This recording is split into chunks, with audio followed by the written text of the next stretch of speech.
ইসরায়েলের হাইফার তেল শোধনাগারটিতে একের পর এক আছড়ে পড়ছে মিসাইল। কোনোভাবে ইসরায়েল বাঁচাতে পারল না এই গুরুত্বপূর্ণ স্থাপনাটিকে।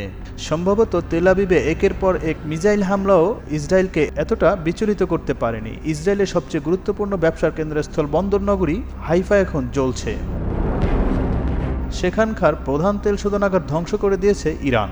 আহত হয়েছে অন্তত 30 জন। অন্তত 100টারও বেশি ক্ষেপণাস্ত্র ছুড়েছে তেহরান। মূল টার্গেট হলো হাইফা নগরী। প্রশ্ন উঠেছে, কেন হাইফাকেই টার্গেট করেছে ইরান?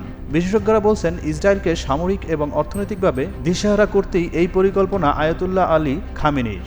হাইফা ইসরায়েলের তৃতীয় বৃহত্তর শহর। সেখানে আছে ইসরায়েলের গুরুত্বপূর্ণ নৌঘাঁটি ও বেশ কিছু তেল শোধনাগারের পাশাপাশি সেখানে আছে বহু রাসায়নিক কারখানাও। হাইফা শহরে থাকা প্রধান তেল শোধনাগারটি বাজান গ্রুপের। তাদের সব রিফাইনারি কার্যক্রম এরই মধ্যে বন্ধ হয়ে গেছে। প্রতিষ্ঠানটি জানিয়েছে, হামলায় তাদের ব্যবহৃত বাষ্প ও বিদ্যুৎ উৎপাদনকারী বিদ্যুৎ কেন্দ্রটি মারাত্মকভাবে ক্ষতিগ্রস্ত হয়েছে। পরবর্তী নির্দেশনা না দেওয়া পর্যন্ত পুরো কার্যক্রম সম্পূর্ণ স্থগিত করে দেওয়া হয়েছে।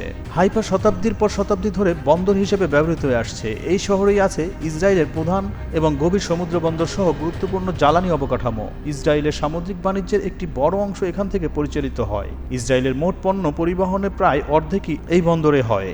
সে কারণে নৌঘাঁটি, তেল শোধনাগার ও রাসায়নিক কারখানাগুলো তেল আবিবের জন্য বিশেষভাবে গুরুত্বপূর্ণ। বাণিজ্যিক কার্যক্রম নির্বিঘ্নে রাখতে হাইফাকে আয়রন ডোম সহ বিভিন্ন প্রতিরক্ষা বলয়ে ঢেকে রেখেছে ইসরায়েল। তারপরেও তেল শোধনাগারকে ধ্বংস করে দিতে সক্ষম হয়েছে ইরান। ইসরায়েলের পুরো অর্থনৈতিক কার্যক্রমই শেষ করে দিতে চায় ইরান। হাইফায় ইরানের হামলা ইঙ্গিত দেয় যে তেহরান নিজেদের অঙ্গীকার অনুযায়ী তেল আবিবে দিচ্ছে পাল্টা জবাব। কারণ তেহরান বলেছিল, ইসরায়েল যদি ইরানের বেসামরিক অবকাঠামো বা জ্বালানি স্থাপনায় হামলা চালায় তাহলে তারাও ঠিক একই রকম জবাব দেবে।